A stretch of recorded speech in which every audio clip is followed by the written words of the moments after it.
Eh, Sakelka, Utsibeti, Bunujer, Buongiorno, Saludos, Tutti, Mateus. buenos días a todos. Estamos en la grabación de la entrevista a la doctoresa Alessandra Becci, directora del proyecto de los murales de la memoria histórica en San Juan Comalapa.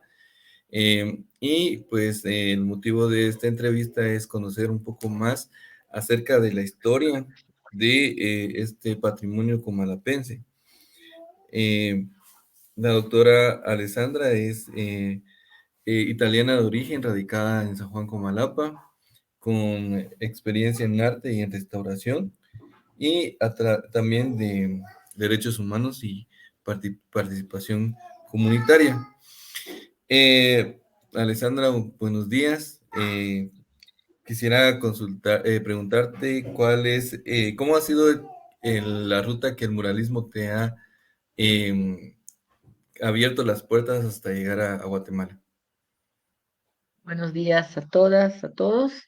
Bueno, como ya dijiste, soy italiana, nací en Bolonia y desde chiquita tuve una amistad muy grande con un maestro italiano que falleció en el 2014, que se llama Aurelio Ceccarelli, pero él se hacía conocer como Aurelio C.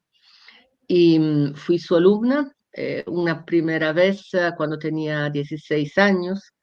Me fui a su casa a aprender diferentes técnicas y porque yo quería estudiar arte, mis padres no querían porque decían que esto no trae dinero.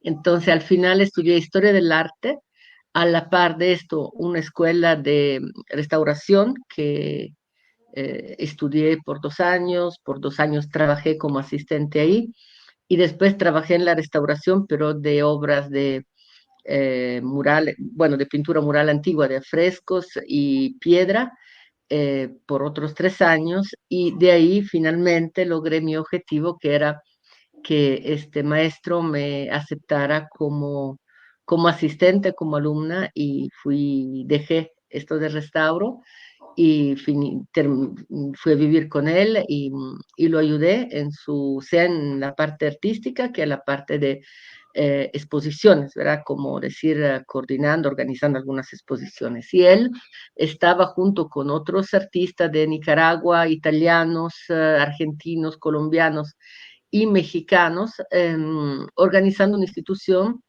un movimiento que se llamaba Talamuro, Taller Latinoamericano de Muralismo e Integración Plástica.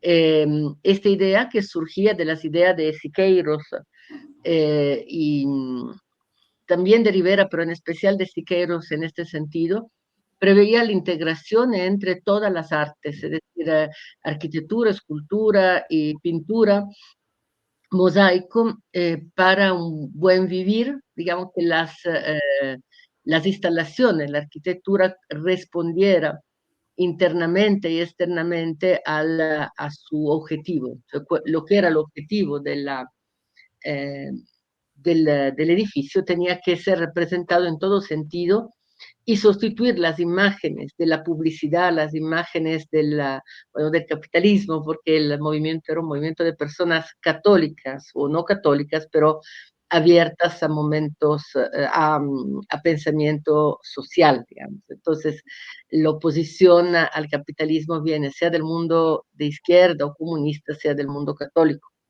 Esto era lo que nos unificaba y adentro de ese movimiento había artistas que tenían diferentes posiciones, ¿verdad? Y entonces la idea era cabalmente sustituir imágenes como la de la Coca-Cola, de la Pepsi, que están por todo lado, con imágenes que realmente construyeran el ser humano, los valores para el futuro. Entonces, en esto, esta organización que también fue cofundada por Rina Lasso y Arturo García Bustos, que eran unos distinguidos alumnos de Frida Kahlo y de Diego Rivera. Rina Lasso es guatemalteca, ¿verdad? Pero vivía en México.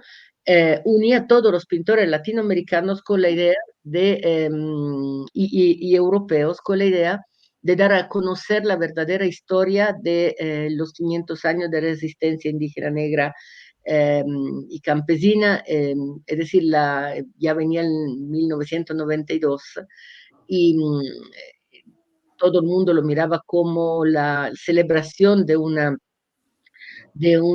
conquista o de algo, cioè de una conquista, de un encuentro de entre dos mundos, pero nosotros lo mirábamos como una situación que había creado, sí, claro, intercambio, pero un intercambio muy desigual y mucho conflicto.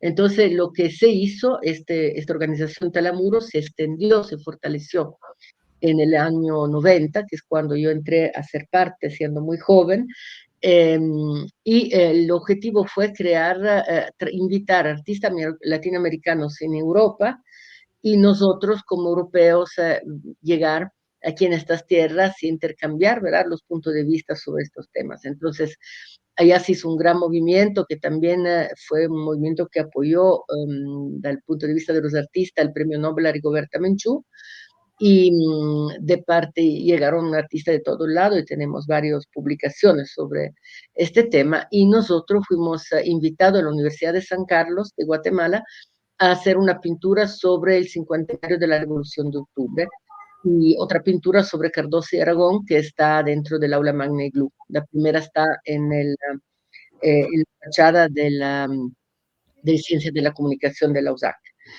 Estas dos pinturas nos dieron la ocasión, sobre todo la primera, la sobre el cincuentenario de la Revolución de Octubre, de dar a conocer nuestra metodología aquí en Guatemala, que era una metodología muy diferente de la que se había utilizado hasta este momento, donde las pinturas murales solo casi existían adentro de la San Carlos, eran muy revolucionarias, muy de protesta, y muchas de ellas eran hechas utilizando grabados como modelo, grabado de Arturo García Bustos, que había venido aquí antes de la contrarrevolución a hacer un taller de grabado. Otros eran realizados según conceptos de la gráfica chilena, otros según concepto de la gráfica cubana, eran diferentes tipos, pero eran murales bastante fuertes, revolucionarios. El objetivo de los estudiantes de la San Carlos era restaurarlo, pero en este momento nadie estaba con el interés de restaurar estos murales y la institución que nos apoyaba, que era una ONG de Milano, nos ofreció apoyo solo para hacer otro mural nuevo. Entonces, esto fue lo que se hizo. Y fue un trabajo semi voluntario en el sentido que sí nos pagaron el viaje y los colores, punto. La estadía fue en base al apoyo que nos dieron los estudiantes y lo que podíamos nosotros, pero vivíamos bien pobremente. Y se hicieron estos dos trabajos y la idea fue mía, fue poder regresar a seguir este trabajo acá, porque yo miraba que había mucha necesidad. De hecho, cuando se hicieron estos trabajos, en la parte del bocetaje participó mucha gente. Al momento de pintar en la pared, la gente tuvo miedo, pánico, porque era el 94, era la guerra todavía, y había persecución. De hecho, varios amigos los desaparecieron en este momento y de la Asociación de los Estudiantes. Entonces, sí, realmente yo comprendí esto.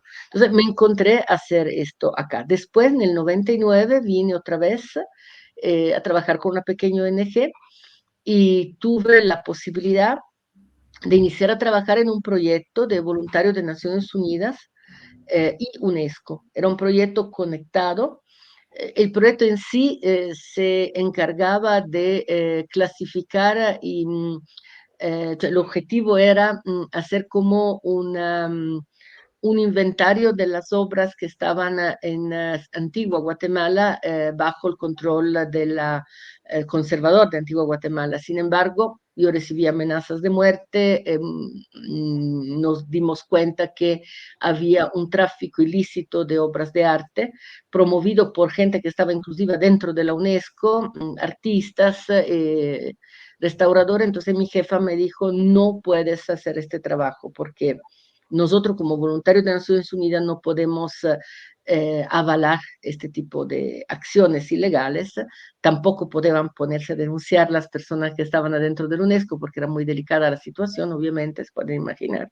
Entonces ella me dijo, inventate otro proyecto, no está en no está en tus, ¿cómo se dice? No es parte de tu trabajo, pero te pido que te inventes otro proyecto y en el marco del Año Internacional del Voluntariado, que era el 2001, y en el marco de este plan de la UNESCO, que es de preservar el patrimonio cultural y natural frente a la juventud. Entonces, precisamente el proyecto fue, y lo digo porque tiene que ver con Comalapa, ¿verdad? El proyecto fue un curso por el cual no recibimos ni un centavo de parte de UNESCO, tuvimos que hacer un trabajo de gestión, mi colega y yo, mi colega era la arquitecta Brenda Boccaletti, y tuvimos que enfrentarnos a un montón de dificultades, nos apoyó el maestro Aurelio, vino a dar unas clases en el Instituto Italiano de Cultura, gracias al fondo que se recaudó con estas clases, pudimos empezar el curso. Era un curso dirigido a jóvenes de diferentes municipios. Encontramos la alianza de Fundamaya, que en este momento, ya hablamos del año 2000, estaba haciendo una serie de capacitaciones a alcaldes indígenas neoelectos. Fundamaya era una organización iniciada por personas de la URNG, pero se abrió a todos los alcaldes y autoridades indígenas que existían en este momento, y fue en su momento una de las más grandes y primeras instituciones que ofrecían capacitación a alcaldes y técnicos municipales. De hecho, en este momento se crearon propio las oficinas técnicas municipales. Entonces, hablando de tema de planificación, conexión con arquitectos en este momento, no era como ahora que hay arquitectos que están trabajando por las municipalidades, era gente que hacía EPS, era toda una cuestión muy información, ¿verdad? Era como un país que se estaba formando. En este proyecto, entre las personas que se invitaron como alumnos, fueron un grupo, algunos invitados por Fundamaya, esencialmente las alcaldías, personas procedentes de Nevaj, Chacul y Cotzal, Concepción Chiquirichapa y Totonicapán. Otra parte, que fueron San Juan, Malapa, Antigua y Guatemala, fueron invitados por la Asociación de Museos, Asociación Nacional de Museos, de la cual mi colega Brenda Boccaletti hacía parte. Con la colaboración de ellos conocimos a Soledad Icu, que ella trabajaba, era de Comalapa y trabajaba al Museo Ischel. Con la colaboración de ellos conocimos a otros estudiantes que después han desarrollado un rol importante en el país, como Fernando Barías, que ha sido vocero de Colom, y en este momento entró como estudiante de comunicación, y Cucurucho, y como María Paz Navar, que después ha sido una de las directoras de la restauración adentro del IDAE, arquitectónica, era una arquitecta, y otras, ¿verdad? Eso, solo mencioné ellos dos, pero son muchos más. Y el grupo de Comalapa estaba conformado por algunos jóvenes que estaban interesados a conformar un grupo de eh, pintores, de promotores culturales y turísticos. Entonces, esto fue lo que me trajo a mí a Comalapa, porque como resultado de este curso se hizo una exposición. Cada municipio, primero escuchamos, primero recibimos clases, gracias al aporte de Brenda Boccaletti fueron voluntarias, cioè todos los profesores dieron su clase voluntariamente, fue en el Instituto Santiago, fue toda una cosa basada en el voluntariado, ¿verdad? Porque no había ni un centavo en este proyecto y porque realmente era para promover el 2001, que era el año del voluntariado. Entonces, primero recibimos un curso, después los estudiantes mismos se dieron cuenta que lo que expresaban los profesores no era la realidad del país. No se sentían identificados en cómo los profesores importantes, ¿verdad? Celso Lara o, bueno, muchas personalidades vinieron a darnos clase, pero ellos decían, esto no es nuestro país. Entonces, lo que se hizo en el curso fue, bueno, vamos a promover que ustedes nos inviten en sus pueblos y podamos conocer lo que realmente se hace ahí. Y en estas visitas, cada cual promovió un proyecto. Para hacerle un ejemplo, los de Totonicapán, una valorización de las aguas termales que hay ahí. no sé, en Nevaj, la promoción de los conocimientos ancestrales y la reconstitución de la alcaldía indígena. De hecho, la alcaldía indígena que existe hoy nació a raíz de este proyecto, porque no, por la guerra ellos se habían como separados completamente, y etcétera. En Comalapa, los jóvenes que estaban presentes dijeron que ellos lo que querían era hacer una pintura mural en el cementerio que representara la historia de su pueblo. ¿Por qué en el cementerio? Porque el cementerio fue creado con el terremoto y para ellos esto fue un punto clave en el antes y después de la vida de Comalapa, porque después del terremoto empezó la violencia, empezó ligada al hecho que no le permitían a la gente de Comalapa reconstruir sus casas y su vida a partir de un desarrollo endógeno. Tenía que ser alguien del ejército a decidir cómo y cuándo y dónde construir las casas. En cambio, ellos habían tenido relaciones a través de la iglesia, sobre todo con instituciones extranjeras, inclusive los italianos, y se le vetó esta parte, esta posibilidad de desarrollarse en este sentido. Entonces, todos presentaron su feria de proyectos, se participó a la feria de Comalapa el 24 de junio, se participó a la feria de Nevac el 15 de agosto del año 2000 y después, del 2000, sí, y después se participó ¿cómo se llama? Bueno, en la Universidad de Guatemala, en el Paraninfo, con la misma exposición. Entre los estudiantes, al final terminó nuestro proyecto, creo que era en el 2001 esto ya, eh, los estudiantes dijimos, bueno, no se van a poder realizar todos los proyectos porque el concepto en sí de proyectos llevado adelante por todas las ONGs extranjeras, pero también guatemaltecas, son proyectos de corto término. El ciclo de proyectos es muy corto y raramente se mira lo que viene después.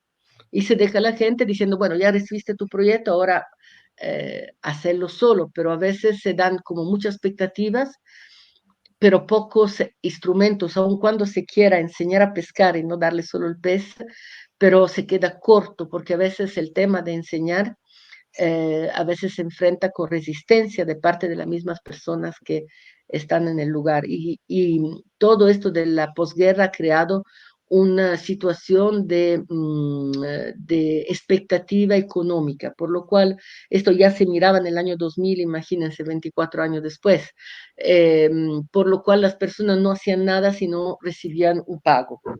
Entonces, todo esto nos impidió hacer muchas cosas, porque otra cuestión sería si tú das una pequeña enseñanza a alguien, este alguien la interioriza y la utiliza para buscar su propio desarrollo y lo que realmente quiere hacer de su vida sin esperar con la mano tendida recibir algo.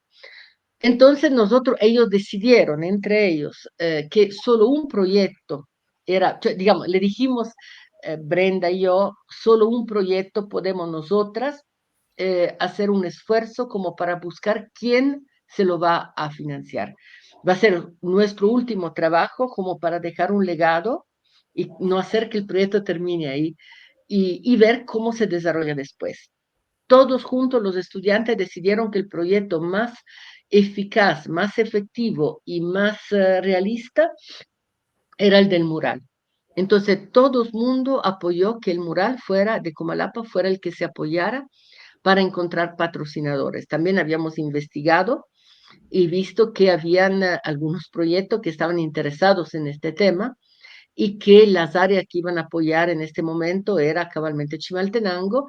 Entonces, digamos, todo conjuró y nosotras dos buscamos junto con los estudiantes, o sea, con todos los estudiantes, en realidad todos participaron, fuimos a pedir a diferentes instituciones y al final el proyecto Cultura de Paz de la UNESCO siempre, financiado por los italianos, por la cooperación italiana a través de la comunidad de Sant'Egidio, que es una comunidad religiosa, estas personas dijeron sí, les vamos a apoyar.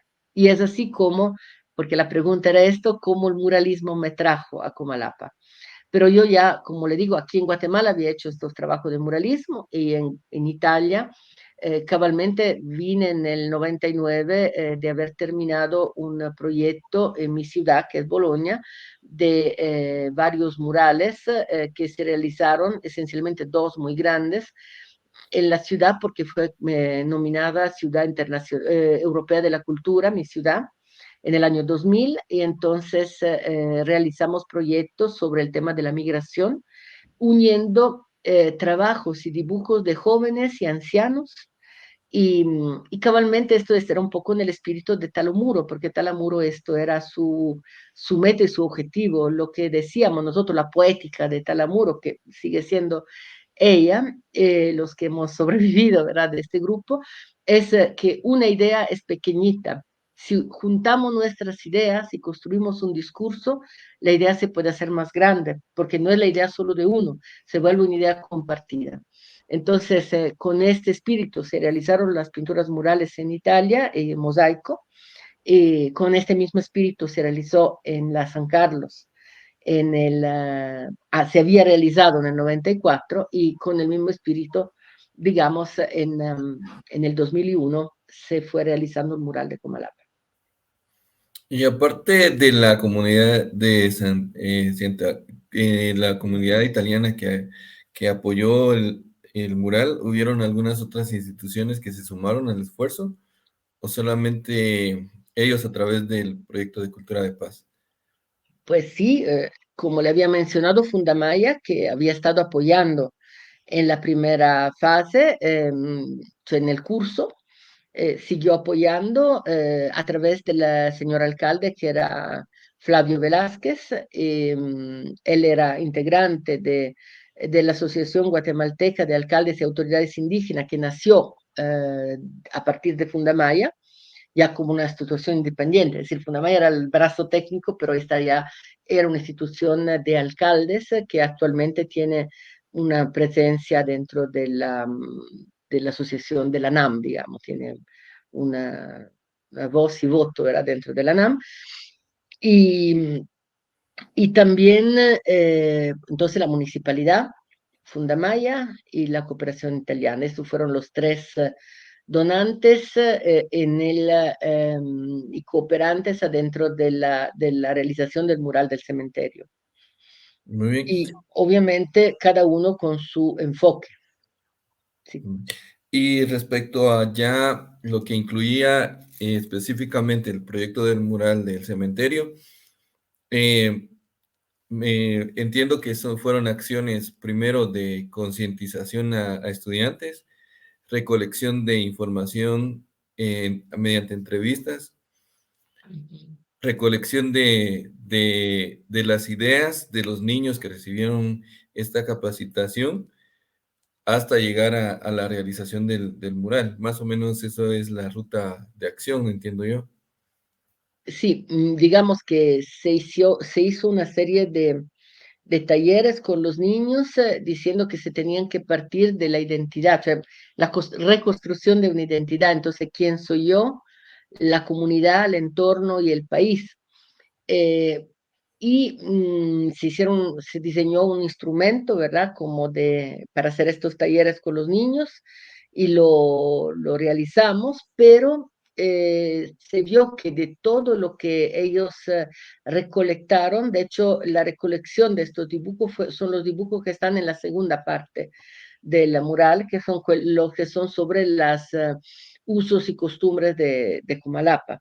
Entonces, algunos niños todos trajeron dibujos de ellos, o sea, dibujados por ellos, pero seguramente algunos eran copias de los dibujos que miraban en sus casas, porque varios de ellos eran hijos de pintores. Y nosotros nos asombramos porque llegando a Comalapa se miraban todos los niños con su lienzo bajo del brazo, ¿verdad? Era una cosa bien diferente de otras partes del país.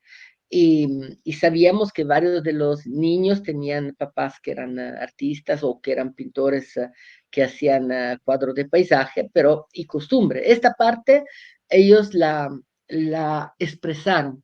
Donde había un bloque total, una oscuridad total, era sobre todo el tema del conflicto armado.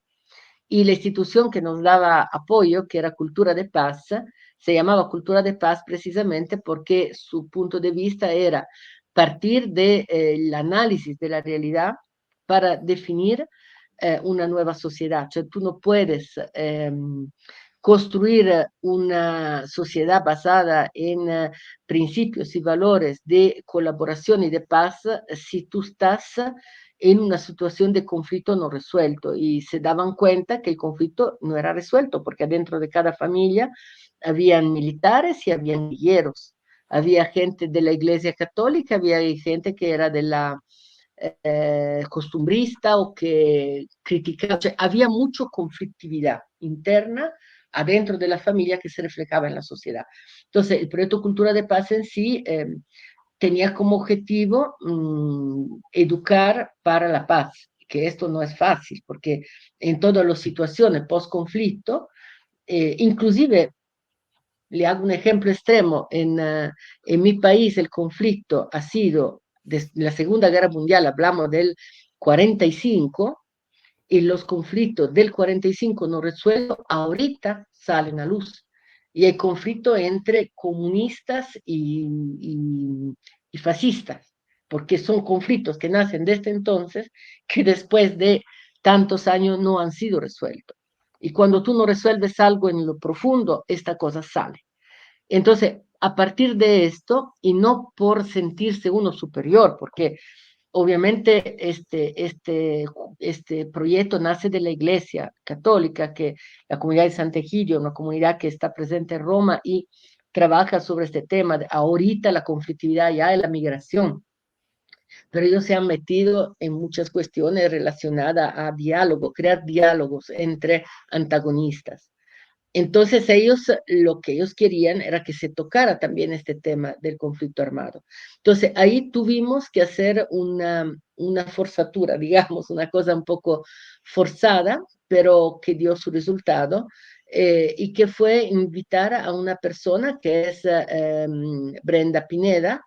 Ella es ahorita una educadora de la ODA, de la organización, de la Oficina de Derechos Humanos del Arzobispado, y se presentó, ella era una educadora de Prodesa en este entonces, se presentaron una serie de un film, sobre todo, La hija del Puma, en todas las escuelas, desde sexto o quinto primario hasta técnico, el técnico, sabiendo que habían entre los profesores algunos que habían sido informantes del ejército, lo sabíamos, cioè nos habían dicho, y habían otros que eran tal vez del otro lado, o personas neutras. Sin embargo, y que los niños tenían casi prohibido, si llegaban a la casa a decir, hablame de este tema, eh, era pocos años después de la firma de los acuerdos de paz, 4 años después, la gente tenía miedo. Sin embargo, digamos, esta presentación muy emocional y el hecho que nosotros siempre con un tema de mediación le decíamos, no estamos aquí para reforzar el conflicto, pero si no se habla de esto, la cosa no se puede solucionar. Y bueno, de esto salieron varios poemas, varios escritos, varios testimonios y varios dibujos. Con estos dibujos se construyó toda la parte relacionada al tema del conflicto armado. La tercera intervención fue la intervención hecha por mi maestro, que es Aurelio. Él vino por 6 meses a vivir en Comalapa y con la colaboración de la Casa de la Cultura se hizo lo siguiente, se entrevistaron algunas personas, por ejemplo, Don Delfino Sajabún. Tengo, bueno, en el libro están los nombres de todas las personas que se entrevistaron, pero se entrevistaron sobre ciertos temas específicos. Uno fue el tema de la guerra, del conflicto armado, otro fue el tema del conflicto adentro de la Iglesia Católica que llevó a este cisma prácticamente por el cual el sábado estaba cabalmente la Iglesia Ortodoxa y la Iglesia Católica, ¿verdad? Es decir, es una cosa que viene de este rato, este problema. Y bueno, ellos vieron, escuchamos diferentes puntos de vista y los escucharon, este grupo de estudiantes, de jóvenes que participaron. Y como eventos históricos así importantes fueron estos dos, pero el tercer punto fue la visión del futuro, porque esto también nos pedía la organización, la institución Cultura de Paz, que no se puede uno quedar en el conflicto, tiene que ver cómo se visualiza en el futuro. Y cómo este mural nació de un grupo de estudiantes, de jóvenes que querían promover el turismo, y también se empezó a integrar en este momento la Coordinadora Juvenil de Comalapa. Existían ya organizaciones como la CJ, la Asociación Cristiana Juvenil. Existía un grupo que eran hijos de las viudas o familiares de la guerra, como era GESA, que era como, o sea, Asociación de Jóvenes en Acción, en Solidaridad y Acción, y eran como los hijos de Conavigua, digamos, era la versión de hijos indígena cachiquel, pero colaboraban directamente con Conavigua.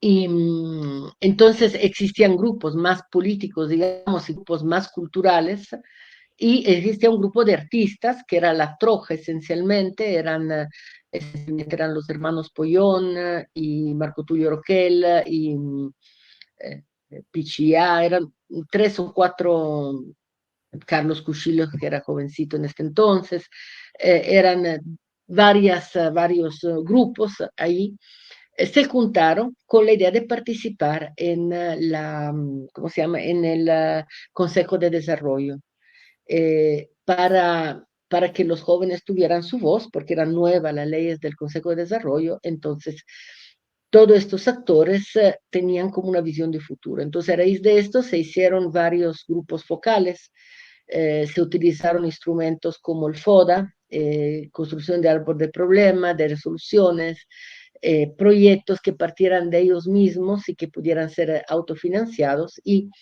estos proyectos se plasmaron en el mural, que son la última parte, ¿no? Donde se miran gente alrededor de un lienzo rojo. El lienzo rojo es como el símbolo de la unión hacia, o por lo menos del diálogo, ¿verdad? Porque es de la faja roja que representa como la sangre que está en los tejidos de los huipiles. Y entonces la idea es que ellos puedan, o sea, las personas, los actores de Comalapa puedan construir su futuro a partir de conocerse y valorar lo que tienen. Entonces, por eso al final hay una guía de turismo local que está presentando a un extranjero el pueblo, aunque nosotros decíamos que el turismo era más interno, tenía que ser uno mismo que hiciera turismo para conocerse, para valorar lo que hacía su vecino, pero digamos, las personas eran interesadas que esto fuera un recurso económico, ¿verdad? Entonces, la, las, se hicieron clases con la GTZ, con diferentes otras, siempre en el marco de este proyecto, otras organizaciones, con el INGUAT, con la Asociación de Guías, para que se pudieran confrontar con estas instancias y abrir como canales para después mantener el mural, que esto mismo fuera como un atractivo turístico, al mismo tiempo una puerta para que los de Comalapa y los de afuera conocieran realmente lo que había pasado en la historia y lo que realmente la gente quería para el futuro. Esta era el ideal fue esto. Entonces se recibió el apoyo, de hecho, de algunas cosas de Inguate, de la GTZ, diferentes, que ahora se llama GIZ. Diferentes instituciones vinieron a dar talleres a la juventud y hablar sobre diferentes temas para que se pudieran concretar los proyectos. Pero gráficamente salió de este taller el dibujo donde están las personas con el agua. ¿Por qué con el agua? Porque querían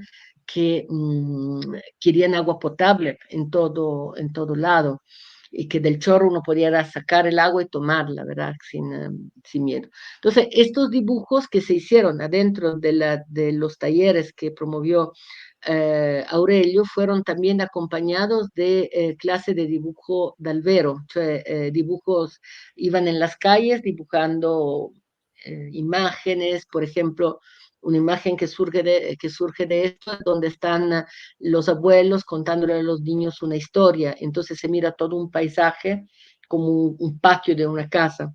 Este patio fue dibujado por unos jóvenes haciendo un dibujo en las calles de Comalapa. Después lo reelaboraron en un cartón, porque así se le explicó que eran diferentes las formas de realizar las pinturas y uno de estos eran los cartones. Muy bien. Gracias.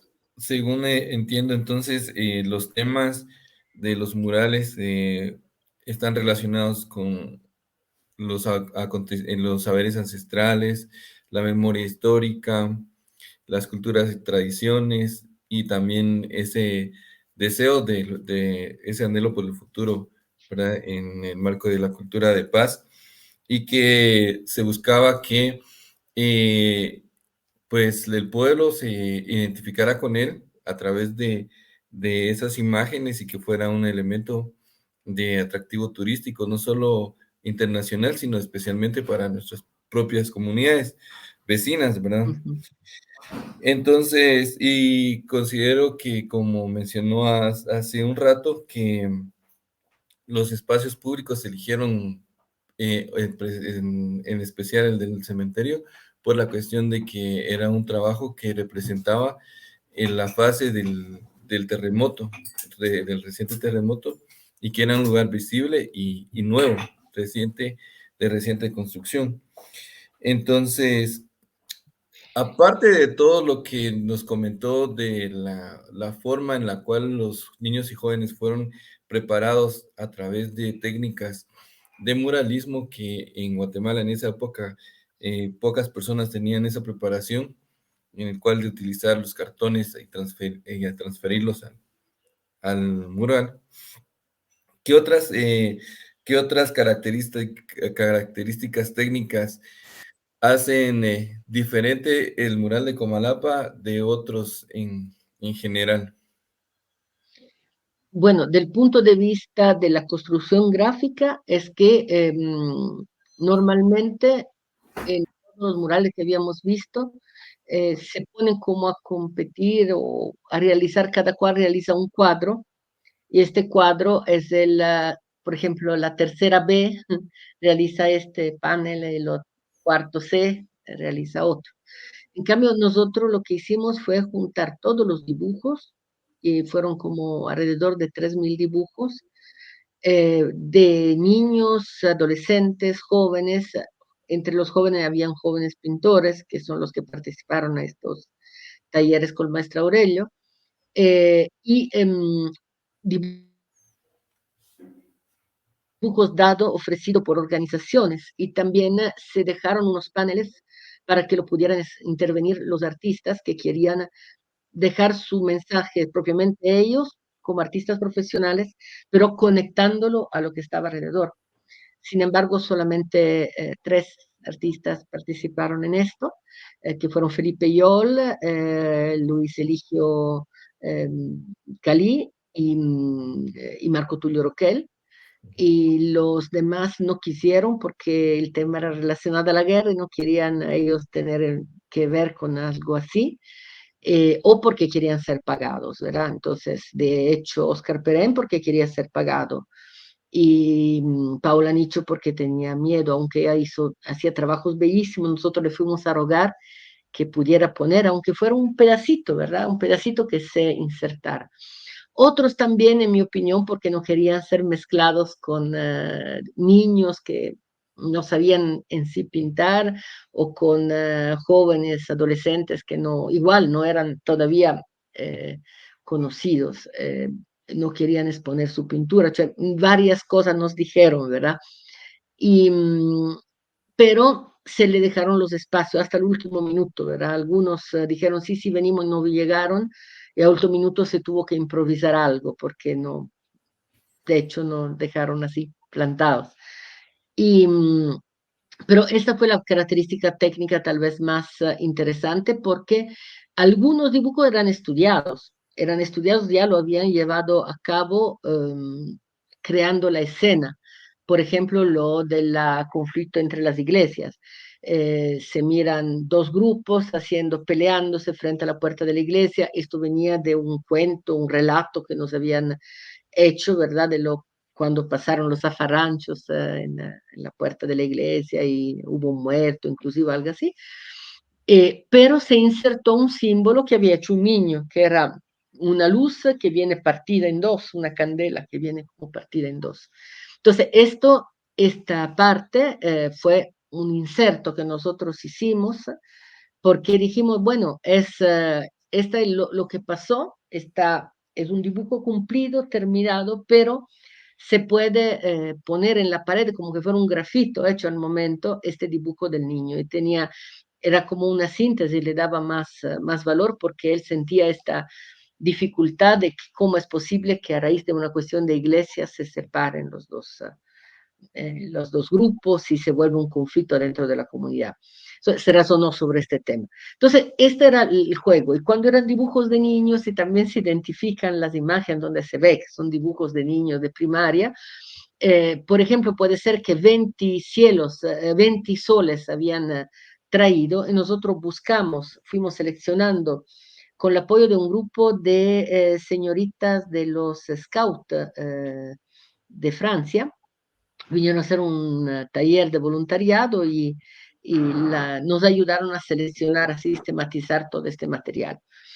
Y entonces dijimos, bueno, este sol, y lo decidimos colectivamente, los que estábamos promoviendo el trabajo, qué cosa utilizamos de este dibujo, qué cosa utilizamos del otro, de uno podía ser el color, del otro podía ser la forma, y venimos así como que componiendo las imágenes. Esta es la parte de característica técnica, porque la idea era, cada cual pone su dibujo, pero alguien más lo puede pintar. Entonces, tener como esta humildad de crear un trabajo que fuera colectivo, donde más manos pudieran representarse. De repente era una cosa un poco utópica y puede que el resultado no fuera lo mejor del punto de vista artístico, pero era como la idea para poderlo hacer bien. La otra parte, la parte técnica.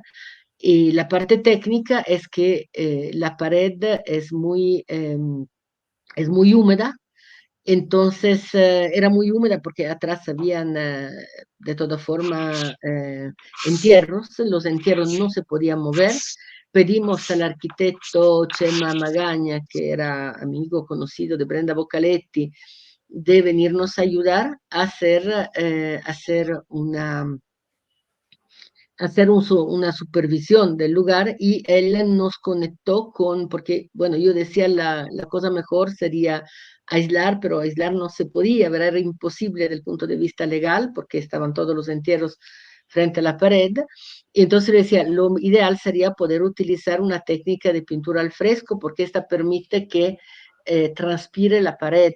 O la otra cosa que había aconsejado esto en mi persona era usar una pintura que se llama queima a base de silicato de potasio, que igualmente se usa en lugares muy húmedos y permite esta transpiración. Pero esta era muy cara de traer porque venía de un lugar de Italia, la frontera bueno, de Bolzano, ¿verdad? Del norte, la frontera con Austria. Entonces, este arquitecto Magaña nos conectó con una fábrica, con unos señores de México que fabricaban una pintura que se había usado en forma experimental adentro, creo que del Ministerio de Cultura o no sé dónde, pero él nos conectó con estos señores y producían una pintura a base de silicato de potasio, cal, acrílico, un poquito de acrílico, pero era poquito, y la mayor parte eran minerales, cioè eran colores minerales. Entonces era muy parecido a la pintura a silicato de potasio, permitía esta permeabilidad que era la única garantía de que no se destruyera en forma muy rápida la pintura y fue lo que se utilizó en este momento. No tenía marca, no se sabe la marca, solo sabría decirle que estaba cerca de Colinas de Minerva o por ahí, ¿verdad? Pero no sabría decirle ni dónde, era un lugar anónimo, ¿verdad? Pero él nos contactó con esta persona que después yo supe que no, ya no, no lo logré contactar más cuando fue el momento de que pidieron de intervenirlo, de restaurarlo, porque habían partes donde los sales habían aflorado y se estaba arruinando la pintura. Ya, digamos, después de 2, 3 temporadas de lluvia, esto empezó a pasar, ¿verdad? Pero esto se lo habíamos prevenido. Hay un estudio, hay una carta que nos dejó el arquitecto Chema Magaña, donde explica que lo ideal sería no hacerlo ahí, pero si propio se tiene que hacer ahí, seguramente es un mural que iba a necesitar sucesivas intervenciones porque la humedad, el salitre iba a salir indudablemente. Yo veo que son 45 minutos. Más o menos. Sí. Quería preguntar que el método de transferencia del boceto a la pared no fue por Ujú. cuadrícula, sino que por proyección. Proyección, sí. Sí, Fundamaya nos prestó un proyector de acetatos y esto nos permitía, en una forma un poquito más rápida, eh, pasar a la pared imágenes que eran más grandes y más chiquitas. La mayor parte fue transmitida así, pero los bocetos que tenían su cuadrícula, porque eran los que se hicieron adentro del taller en la Casa de la Cultura, digamos, se les explicó, o creo que algunos inclusive se hicieron con este método de la cuadrícula, ampliándolos, porque dependía también si se podía, porque proyectar, porque el proyector obviamente no es como los de hoy, que uno puede hacer cualquier cosa, era un proyector fijo que tenía una cierta iluminación, entonces se tenía que poner sobre un camión según de la altura y en algunos casos también se usó la cuadrícula, pero la mayor parte ha sido, están estas hojas de acetato con las cuales se transpusieron, porque también el tema, como siempre, fue esto, la parte de investigación y de creación del dibujo fue muy larga y la parte de ejecución fue muy corta, o sea, ya la institución quería que termináramos, ¿verdad? Entonces, me parece que fueron 6 meses la realización en la pared, pero lo más fuerte, 6 meses incluyendo repello, y entonces lo más fuerte fue los últimos 3 meses. Entonces sí fue muy, muy rápida la ejecución, demasiado. Mm. Y los 6 meses, o sea, los 6 meses incluyeron, como usted decía, el repello, el bocetaje y la pintura y el acto de entrega. Sí, O incluía también los informes. sí, claro. Los informes eran aparte, o sea, los informes se tenían que hacer a cada rato, de cualquier cosa se hacía. Entonces, yo tengo los informes con todas las fechas y todo, ahora la memoria después de 24 años en el detalle no me viene, pero sí está en el catálogo, digamos, el informe final de todo y sí está, digamos, nosotros teníamos la obligación de hacer informes prácticamente semanales, un plan de trabajo mensual e informes cada semana sobre los avances. Pero como repito, la parte más larga fue la parte de organizar los dibujos. Si yo no me recuerdo mal, por ejemplo, las señoritas que vinieron a ayudarnos a hacer la parte de bocetaje vinieron en junio, julio, que normalmente en Francia es cuando hay vacaciones. Entonces empezamos, si no me recuerdo mal, en septiembre ya a pintar. Eh, Sé que al final hacía mucho frío, entonces era diciembre, y en diciembre, el 2 de diciembre fue inaugurado. Entonces, es, Entonces, propiamente fue dicho, muy rápido. se trabajó septiembre, octubre, noviembre, diciembre, 4 meses solamente en la pintura, propiamente. Me parece que sí, me parece que sí. Pero Bien, me parece también que estaban haciendo la repello y nosotros empezando. Pero no, paralelamente. esta parte, este detalle sí no me lo recuerdo.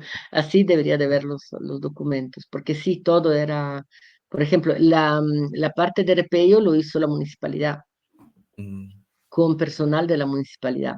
Y nosotros no teníamos, o sea, estábamos pintando, no teníamos ni o sea, no sabíamos el contenido no podíamos controlar, esta es la palabra correcta, completamente el contenido de repello. Se hizo en base a las indicaciones que dio el arquitecto Chema Magaña, pero después en la realización eran los mismos obreros de la MUNI que estaban realizándolo. Entonces, puede ser que haya habido también una variante. Entonces, no era un solo albañil que lo hizo, era un grupo de albañiles Está bien. que lo hicieron. Y bueno, aunque los diseños fueron una creación colectiva de los niños, que también sufrieron una tipo de curaduría, ¿verdad? Para elegirlos y Ujú. integrar los elementos que eran como, ¿cómo se llama? Que enfatizaran, ¿verdad? En la línea del mensaje del mural. ¿Hay algunos personajes históricos dentro del mural del cementerio? Personajes históricos retratados. Ajá. Yo creo que no, ahí digamos, uno de los temas en general es que en sí el proyecto Cultura de Paz no quería fortalecer el conflicto. Entonces ellos lo que pidieron fue de mantenerse en temas muy generales, más valores, más conceptos y no tanto nombre, apellido. Entonces, por ejemplo, cuando fue el tema eh, del terremoto, se tocó la cuestión de que la asociación La Cruz Roja fue a apoyar, entonces ahí se puso el símbolo de la Cruz Roja. Se tocó que el hecho que estaban, no sé, las damas italianas, pero no sé ni siquiera si esto se puso.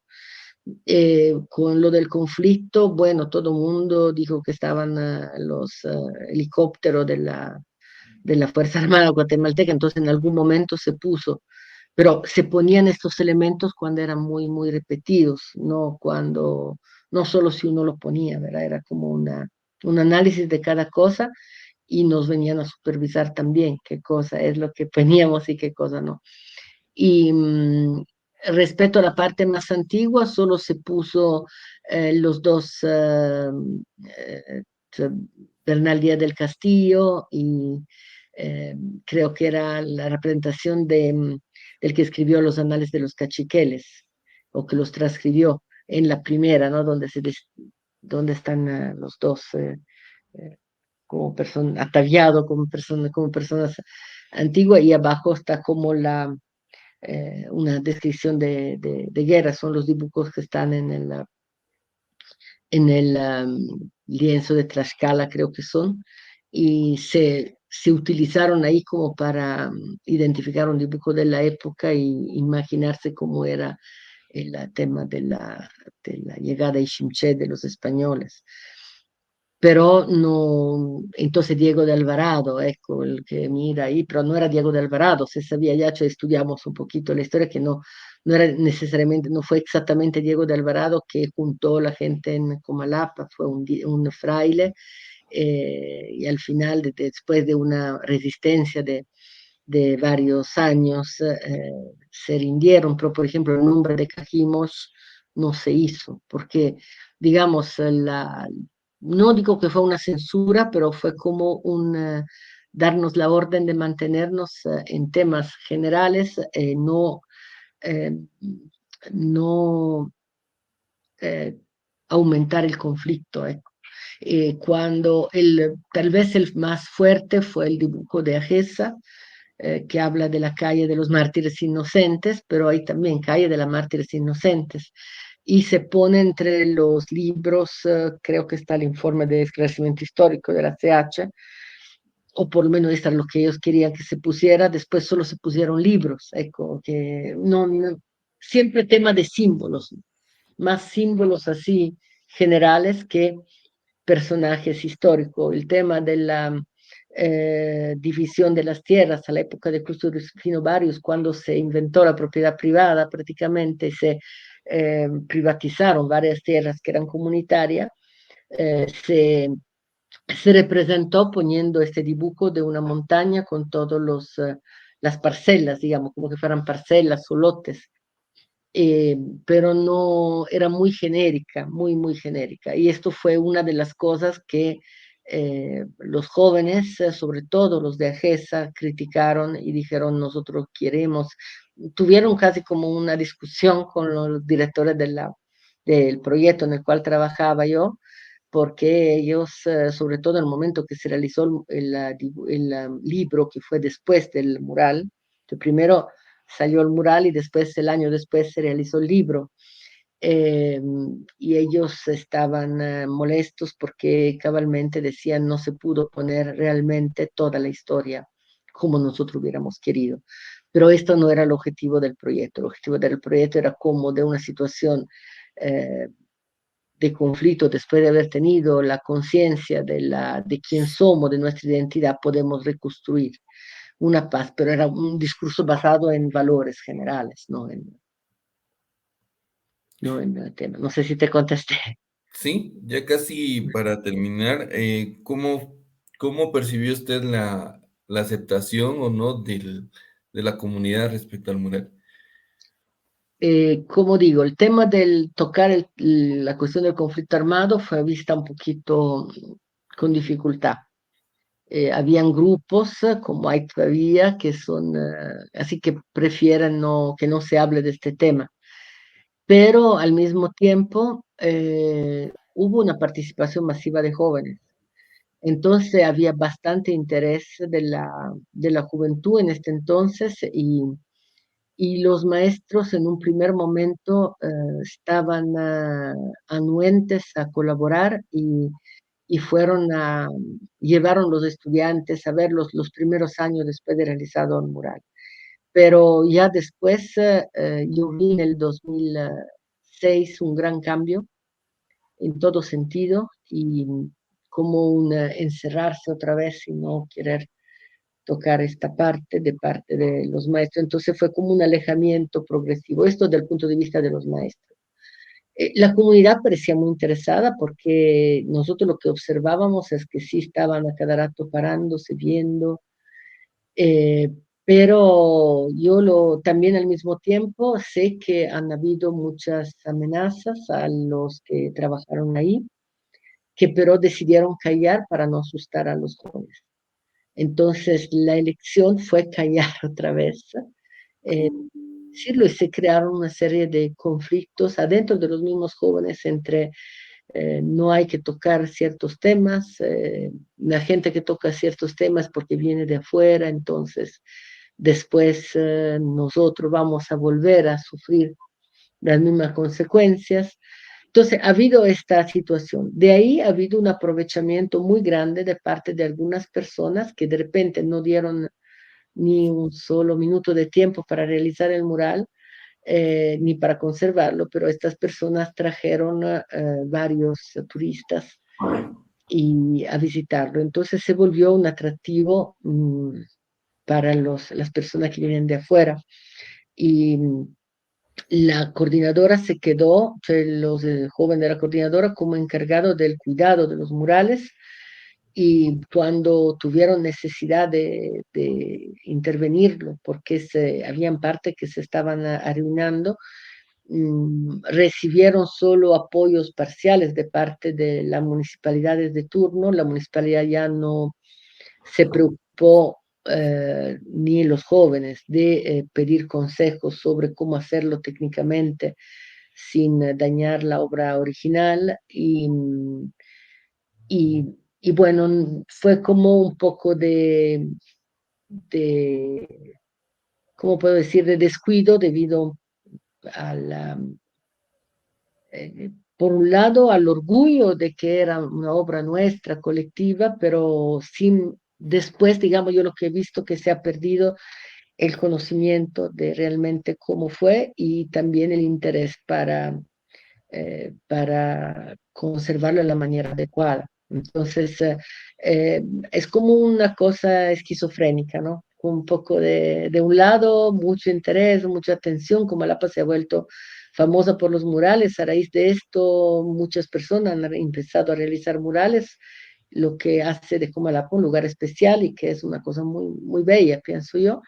Pero por otro lado, como un negarse un negar el origen y decir mejor no vamos a... Solo, ¿cómo se llama?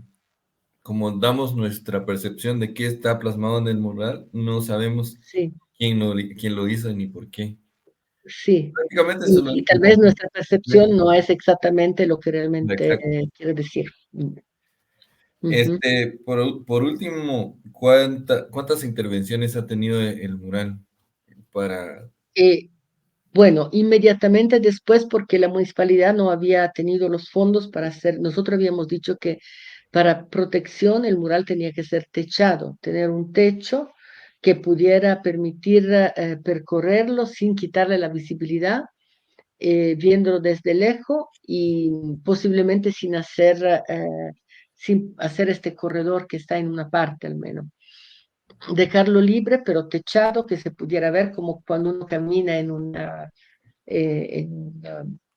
iglesia, ¿no? Que a los lados está todo pintado. Y bueno, esto se hizo casi de una vez, casi el año 2004, pero bueno, las fechas ahora se me pierden, pero esta fue la primera intervención y se pidió a representantes de cada grupo de participar y se pusieron tejas arriba. De hecho, la municipalidad puso el material y los jóvenes de la coordinadora pusieron la mano de obra y he sabido recientemente, que no lo sabía yo, que a raíz de esto hubieron ya algunos conflictos entre los varios grupos porque fue remunerado este trabajo. Y el tema del voluntariado ahí también, por ejemplo, yo era de una institución que se llamaba Voluntario cuando lo realicé. Pero voluntario de Naciones Unidas se entiende que una persona, contratan personas que tengan un nivel alto de especialización, pero sin que se vuelvan funcionarios. Es decir, hacen su trabajo y después regresan de donde venían.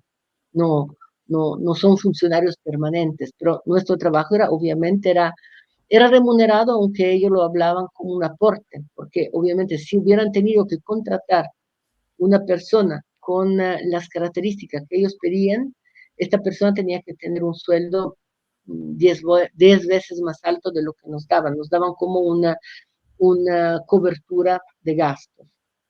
No sé si.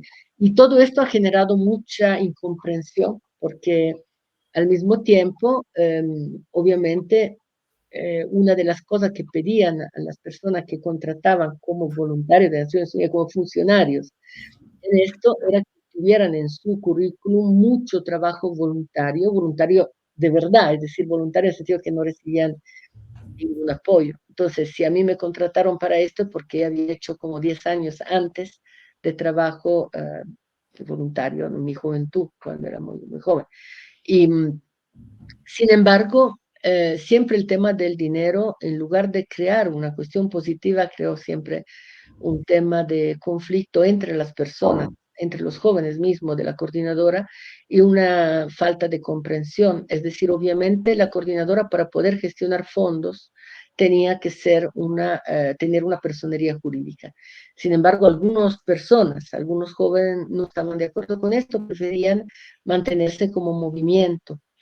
Y esto sucede en todos lados del mundo, ¿verdad? Hay quien dice que uno tiene que ser partido político y el otro dice, no, hay que ser movimiento. Y lo mismo en una institución de apoyo, ¿verdad? A veces el hecho de transformarse en una ONG te limita muchas cosas, sobre todo la libertad, y te condiciona muchas otras cosas. Y empiezas a recibir fondos. Entonces, a recibir fondos inmediatamente se dice, ah, hay corrupción. Pero en realidad los fondos hay que recibirlos y hay que saber gestionarlos, porque si no, no se hace nada. Entonces, es una situación ahí también de esquizofrenia y de mucha confusión que hizo que no siempre las intervenciones que se hicieron bien. ¿Por qué? Porque se conformaron todos a que, ah, el alcalde nos va a dar esto, vamos a pagar los jornales de los trabajadores y, y como se pagaron los jornales, entonces, ¿por qué ellos sí, el otro no? Entonces, todo esto fue una gran confusión. O sea, yo lo que he sentido, que percibo después de 24 años, que existe una situación de conflictividad dentro de la sociedad civil y de la sociedad artística de Comalapa que ha impedido grandemente su desarrollo. Lo bloquea, es como un auto boicoteo constante, por lo cual uno hace 4 pasos adelante y 90 atrás. Y entonces cualquier iniciativa no se sabe bien si va a tener un buen término, un buen final o no. Entonces, yo que sepa, han habido otras 2 intervenciones y ha estado a cargo Esther Misa y creo que ella es más apta que yo a dar información sobre esto, pero lo que sí sé es que yo al inicio la única cosa que les dije es, bueno, si propiamente tienen que intervenir con una pintura acrílica, busquen la manera de hacerlo utilizando velatura de color transparente y sin tocar el original, pero bueno, después se me explicó que se estaba cayendo Repello y que la opción era quitar partes y volverla a hacer porque tanto se tenían los dibujos originales. Y entonces, bueno, yo pienso que cada pueblo tiene el derecho de también de hacer las cosas como cree oportuno y no, obviamente no era yo que podía decir sí o no, era decir no. Eh, hasta yo pensé que el concepto es que viene mucho del mundo maya, donde cada gobernante cerraba una imagen, la recubría de otra pared y hacía una nueva imagen, porque, como decir, cambiaban los tiempos, ¿verdad? Entonces, eh, en mi país hubiera sido una cosa mal vista, ¿verdad? Hacer una intervención de este tipo, pero yo no lo vi mal porque dije, bueno, de hecho la coordinadora es, eh, es la dueña de esta obra y tenemos los dibujos, los pintores estamos vivos y quieren alguna, como se dice, algún apoyo, aquí estamos, pero si no, están los dibujos, está el libro y lo pueden volver a hacer muy bien. Inclusive hasta yo lo que pensé es, hay cosas que realmente no se pudieron terminar bien por el tiempo y de repente en la repintura se van a poner nuevas ideas o nuevas imágenes. Entonces, yo no lo vi mal porque pensé que era una repintura, ¿verdad? Es decir, de hecho, una repintura no era un restauro, era una intervención. Cabal, la palabra intervención me parece la mejor. Entonces, que yo sepa, han habido 2 y los problemas estructurales han quedado y de repente, bueno, ahora esta es la opción de ver si se puede solucionar o parar algún problema estructural, pero para mí las 2 intervenciones se han vuelto parte del mural. Entonces no es como en otras circunstancias donde alguien interviene después de 100 años y cambia completamente el estilo y la naturaleza de la obra. Las intervenciones no han cambiado ni el estilo ni la naturaleza de la obra, han cambiado algunos aspectos, pero por bien, digamos, esto es lo que yo pienso, ¿verdad? No por mal, algunas cosas la han unificada, se puede ver, por ejemplo, que hay unos rostros que ahora son todos similares porque ha habido una persona que se ha dedicado a hacer rostros, ha habido una mayor unitariedad en el paisaje porque había una persona que se encargaba de hacer paisajes y entonces, digamos, es como un aporte, es una intervención, esto es lo que yo siento como pintora, ¿verdad? Ahora, como restauradora sería otra cosa, como conservadora debería decir otras cosas, pero como pintora no lo miro mal en este sentido.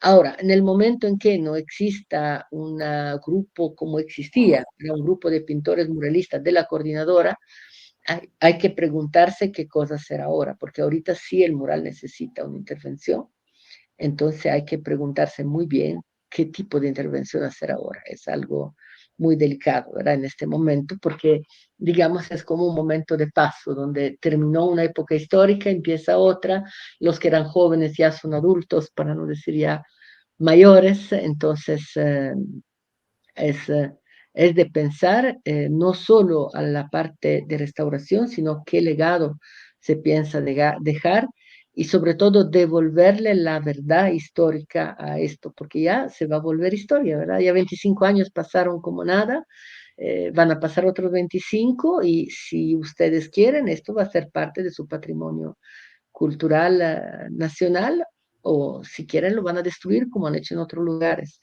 Esto ya es parte de la historia de cada uno, de lo que uno quiere de su vida y de su pasado.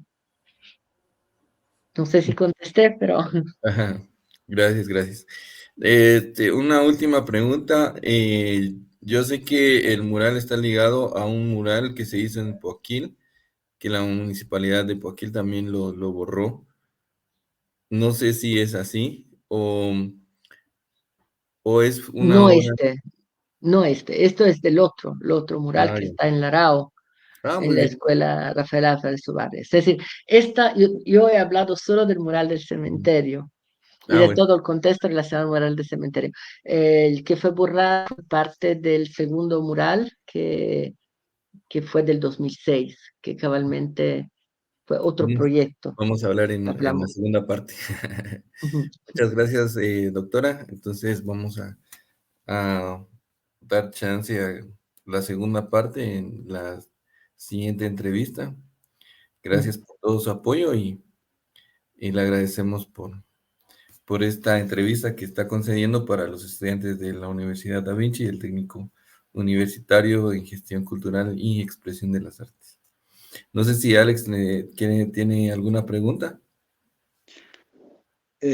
No, no tengo una pregunta, pero sí agradecerle mucho a la doctora por su tiempo, por toda la información valiosa que nos acaba de dar, porque tenemos entendido de que era otra época cuando fue realizada el trabajo. Una época que tomemos en cuenta que habían pasado 5 o 6 años después de la firma de los acuerdos de paz y sabemos de que existía todavía mucha psicosis entre la población, entre que tal vez este sea de la judicial o de la famosa panel blanca que tal vez me pueda llevar, porque eso fue lo que me comentó también una pintora en una ocasión que le hice una pregunta con respecto a eso. No me quiso decir de que tenía ese miedo, esa psicosis.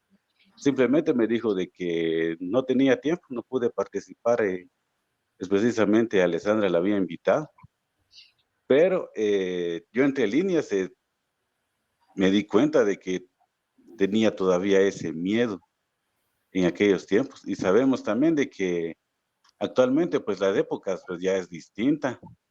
Ya muchas personas muchos niños que ahí participaron, pues ya están casados, ya tienen hijos y, y la percepción de esos niños, pues ya es otra, porque como ya no vivieron en la guerra en sí, si lo único que saben son esas pequeñas historias de que sus papás les contaron, pero tristemente con la época en la que estamos viviendo ahora, que el ritmo de vida es muy rápido, quizás en algún momento se vayan diluyendo.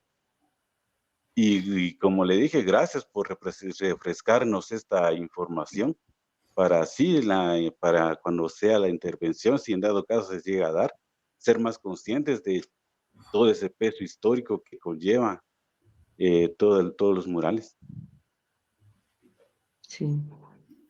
gracias, Alex. Y yo pienso que el miedo es como un bloqueo que nos viene a todos, ¿verdad?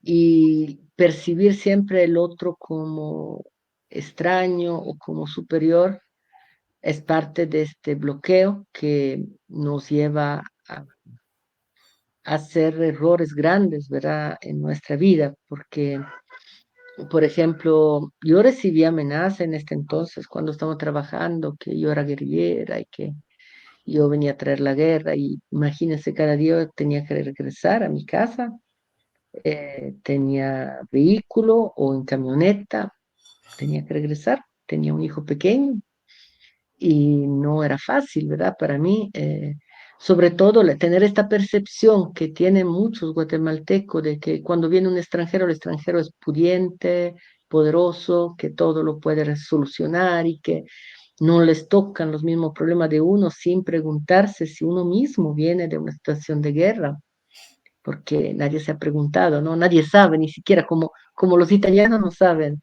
o los extranjeros pueden no saber dónde está Guatemala, es lo mismo, ¿verdad? Uno no sabe, a veces de un pueblo cercano no saben dónde está Comalapa, ¿verdad? Esto tuvimos experiencia hace unos días, ¿no? Los niños de San Miguel Dueña se le preguntó dónde está Comalapa, ellos miraron con cara de saber, ¿verdad? ¿Y qué país está hablando, ¿verdad?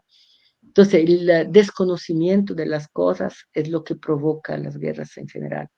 y esto es una prueba, pero también el hecho que uno a veces escucha muchos testimonios de violencia y depende mucho de las personas. Hay personas que a partir de esto se vuelven mejores personas. Y hay personas que, siendo ellos las víctimas o habiendo escuchado a víctimas, eh, deciden volverse victimarios. Esto sucede mucho también. Entonces yo ahorita con 25 años de edad y de experiencia después, me hago estas preguntas, es decir, ¿fue justo o es justo en general hablar de estos temas? ¿Sirve de algo hablarlo si después no hay como un cambio profundo en las personas? Una autocrítica, digamos, como decir, bueno, yo pero no quiero volverme como las personas que quiso daño a mis familiares. Pero muchas veces sucede, ¿verdad? Es una historia como una síndrome de Estocolmo. Uno se vuelve amigo de los victimarios y se vuelve peor que ellos, ¿verdad? Y esto es algo que lamentablemente en la historia del mundo se repite. Si miran la historia entre Palestina y Israel, cuánto sufrieron los israelíes, no los israelíes, sino los judíos durante el Holocausto, en la Segunda Guerra Mundial, y ahorita lo que ellos están haciendo al pueblo palestino es repetir los horrores que ellos mismos sufrieron. Y uno dice, ¿cómo es posible, verdad? ¿Cómo es posible algo así? Yo tengo sangre judía, entre otras cosas, y me da vergüenza, porque ¿cómo es posible? Yo tengo familiares que han estado en Dachau, por ejemplo, que es un campo de concentración. ¿Cómo es posible que haya gente que ha sufrido estas cosas y se vuelva victimario de los otros? Entonces, ¿cómo es posible que haya gente eh, que está, como decir, sufriendo por la pobreza y acusa a otro que viene de la misma pobreza eh, de ser una mala persona? Y yo he visto que sucede mucho entre las personas. Como en lugar de entender, realmente entendemos de esta historia o queremos replicarla al infinito, como que como personas no pudiéramos usar nuestra cabeza y nuestro corazón para realmente cambiar. Entonces yo a veces me hago estas preguntas, ¿verdad? ¿Realmente sirve la pintura mural para esto o es una ilusión? No lo sé, sirve la poesía, la música, pero uno no puede dejar de hacerla, ¿verdad? Aunque uno dice, se pone estas dudas, pero dice, bueno, ¿qué hago? ¿Sirve el estudio? No lo sé.